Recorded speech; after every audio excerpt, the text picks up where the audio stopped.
Brandon here from B2R Investing and Financial Talk. I thought I'd change my venue on my long form videos and thought I would do one video from our backyard and share something this wonderful fall morning of my 10 commandments of real estate financial investing. Please like and subscribe. I hope you will make a comment, maybe one of your 10 commandments, what you live by when you do real estate investing. I pray you have stewardship of the knowledge and money you're entrusted with. Join me.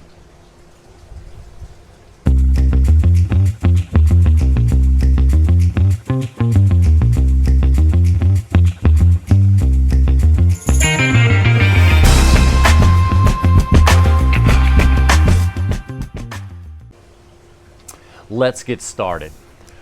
So my 10 commandments. Commandment number 1, thou shalt know what an average deal is and only buy great deals. When you're getting into investing, and how you maximize your strategy is to know what average deals are. And these are average deals on cash return is what I'm talking about. And knowing in your market where you're investing, what is average? Because I know everyone here does not want to be average. And you have to know that, and you have to be patient. Because I know you can get impatient and you're buying only great deals so that you're making well above the average and you can confidently go after that property. And looking for that, what average is, what the best deal you can afford. Number 2, remember that to keep cash flow as king of your investment strategy. You shall have no other metric before thee. Cash flow is the number 1 most important metric.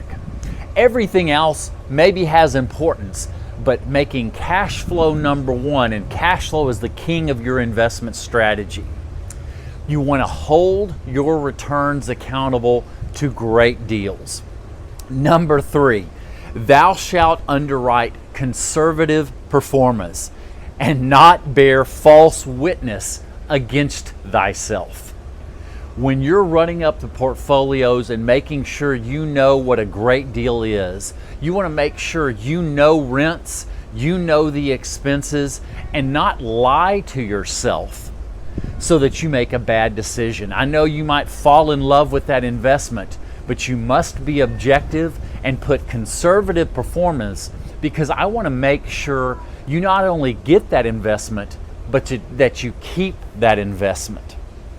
When you're underwriting that investment purchase, you don't want to have an optimistic underwriting of rents, and that the only way it makes is if it's max market rents. You want to be at average rents, or what I do is I want to make sure it cash flows at a great deal at low average rents at 5% or less below average. And that you must have long-term fixed rate financing. So I'm going to keep looking at my notes. Number 4, thou shalt have control over your real estate investment. We got into investing in real estate because we want to control our own destiny. We look at the stock market, or at least I do, and said, I'm investing, I'm not getting the return, and I don't control my own destiny, and they're not looking for my best interest. We got into real estate to control our own destiny. So when you purchase real estate, or when I purchase real estate, I want to be in sole control over that real estate and control my own destiny. Number 5, honor your quality investments over quantity. You want to buy great deals and have good quality investments that do appreciate and that have that attract quality tenants. We don't want to go after real estate that is in what I call it a war zone, or maybe it's a class D where you have to wear bulletproof vests. It attracts tenants that don't take care of the properties, and you also don't get appreciation. I go after quality, not quantity. Number 6, thou shalt not commit to sell core real estate assets that perform. I want to stay with the assets that got me here, the quality core assets. I want to hold on to them for the long term and ultimately hold on to most of my real estate assets, not just for a year, 3 years, 5 years, but for a decade plus. The IRS taxes income, not wealth. So I want to keep my real estate for the long term. And then when I'm looking at new real estate, I don't want to look at real estate with an exit strategy. I want to look at real estate that doesn't have an exit strategy, even though you may sell one and there'll be a reason to sell. But when you're looking for properties with a no exit strategy perspective, you're looking at it different and looking at where it'll be today and a decade from now. I don't want to be that real estate trader. I want to have that long-term perspective. Number 7, thou shalt not covet other strategies. Concentrate on one strategy, but diversify geography. I don't want to always get caught up with the next silver shiny object and covet some other strategy that I hear is great for the day. I want to pick one core strategy that works not just for today, but for the long term. And that's why I look for long-term real estate, typical traditional rental property that has a tenant for a year plus. I know it's not shiny and flashy, but it has been tried and true investment strategy, so I won't covet another strategy. Number 8, time is your greatest asset. You shall use it wisely to your benefit. This is going back to long-term perspective and that the IRS taxes income, not wealth.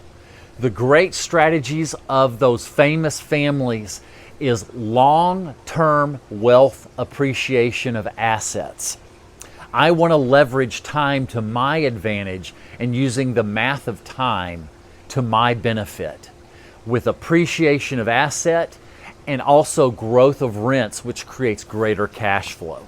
Number 9, thou shalt have a long-term focus. Once again, investing for the long term, wealth in thinking decades, not trying to get rich quick, because what I've noticed with get rich quick, it also leaves you quick. I want that slow, steady wealth growth so that I keep it for the long term. Number 10, thou shalt be a good steward of my assets and a good steward of the money. I want to make sure that I'm taking good care of everything that I have been given from the knowledge and the money that I've been given, that I take good care of it, not just for me, but for my heirs in the future, and taking care of them and also teaching them how to have wealth accumulation.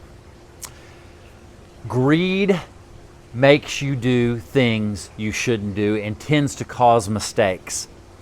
It makes those goals slip right through your fingers.